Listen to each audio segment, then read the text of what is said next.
They're clearly not. And there are groups like Antifa that kind of are, that aren't labeled so. In a general sense, though, I do not believe that the government should have the authority to unilaterally declare a group to be terroristic simply because of its on CNN to discuss let alone looking at its actions. Antifas are quite violent, but I'll discuss say that. something about we're going to go to Cornell West. Least of these. But I think we are witnessing America as a failed social experiment. And what I mean by that is that the history of black people for over 200 and some years in America has been looking at America's failure. Its capitalist economy could not generate and deliver in such a way that people could live lives of decency. The nation state, its criminal justice system, its legal system could not generate protection of rights and liberties. And now our culture, of course, is so market-driven, everybody... Sir, we're having some speed issues because I think maybe I'm uploading.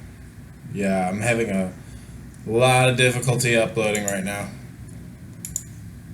We're going to go back to Also, there's Antifa. some minutia there in a moment.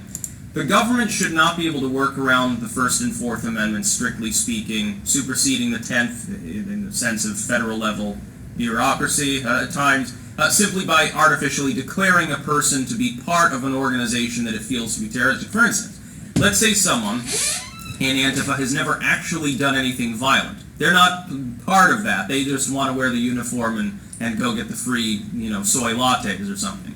They're not actually fanatic at all. They just loosely assemble in this organization. They are not engaged in terrorist activity. You can call them terrorist adjacent, but how's that any different than like hate adjacent, like because I talked to Richard Spencer or something? It's an artificial classification that makes no sense and has no actual pragmatic meaning to it.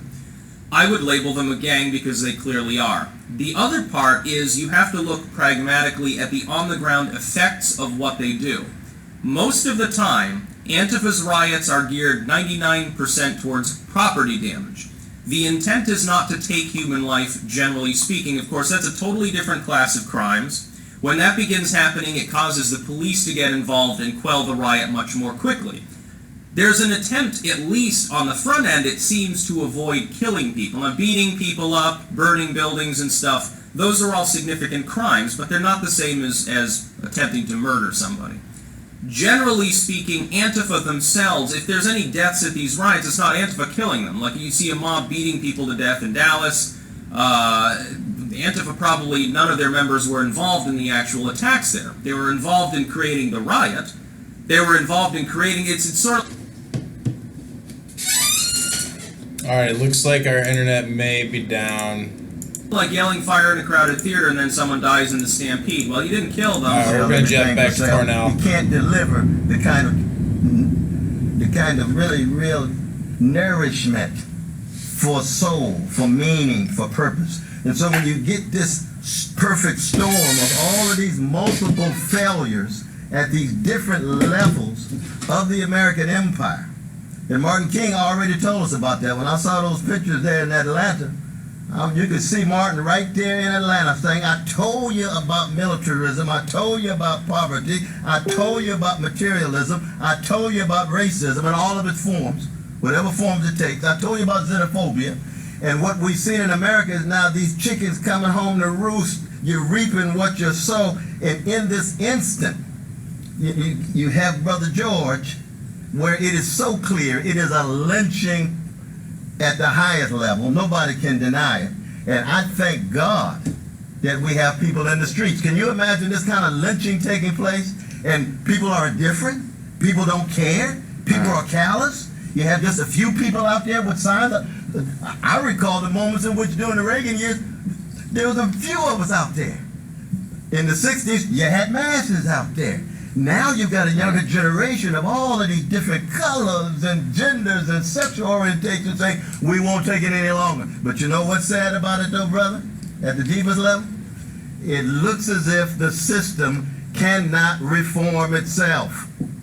We've tried black faces in high places. Too often our black politicians, professional class, middle class, become too accommodated to the capitalist economy, to accommodate it to the militarized nation state, to accommodate it to the market-driven culture tied with celebrity status, power, fame, all of that superficial stuff that means so much to so many fellow citizens. And what happens? What happens is we got a neo-fascist gangster in the White House who really doesn't care for the most part. You got a neoliberal wing of the Democratic Party that is now in the driver's seat with the collapse of Brother Bernie. And they don't really know what to do because all they want is show more black faces, show more black faces. But oftentimes these black faces are losing legitimacy too, because the Black Lives Matter movement emerged under a black president, black attorney general, and black homeland security, and they couldn't deliver, you see. So that when you talk about the masses of black people, the precious poor and working class black people, poor and working class brown, red, yellow, whatever color, they're the ones who are left out, and they feel so thoroughly powerless, helpless, hopeless. Then you get rebellion. And we've reached the point now, it's a choice between nonviolent revolution. And by revolution, what I mean is the democratic sharing of power, resources, wealth, and respect. If we don't get that kind of sharing, you're going to get more violent explosions.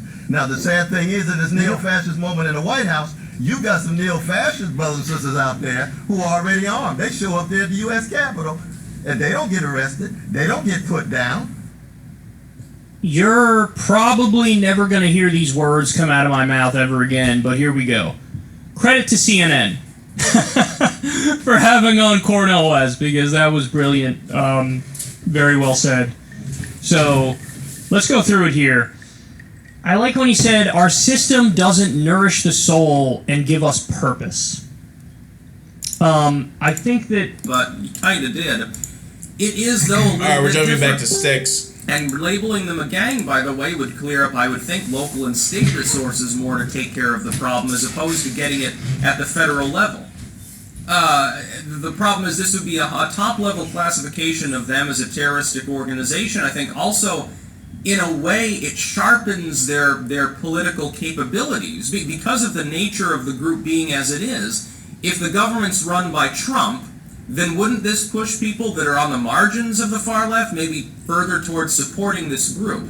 I guess the idea is that they're trying to go after the money that backs Antifa, because again, as an organization, an organized movement, which they are, the left is denying that at this point. You've got to have something seriously wrong with you when you're trying to deny observable reality that literally anyone can go on Facebook, look up and see. I can literally go to Antifa's accounts online. I guess the whole idea is to find out who funds them and try to prosecute them. Ramsey brought this up. The problem with that, and this is why it defeats the purpose of labeling them a terrorist organization, we sort of kind of know where their money's coming from. It comes from the top echelon of the far left, the George Soros types. Because these types of people don't like capitalism. They want artificial monopolies, and that requires more centralized government. It requires socialism. That being said, these people are so massively wealthy and powerful and have so many political connections, they can hide the fact that they're funding Antifa or similar groups.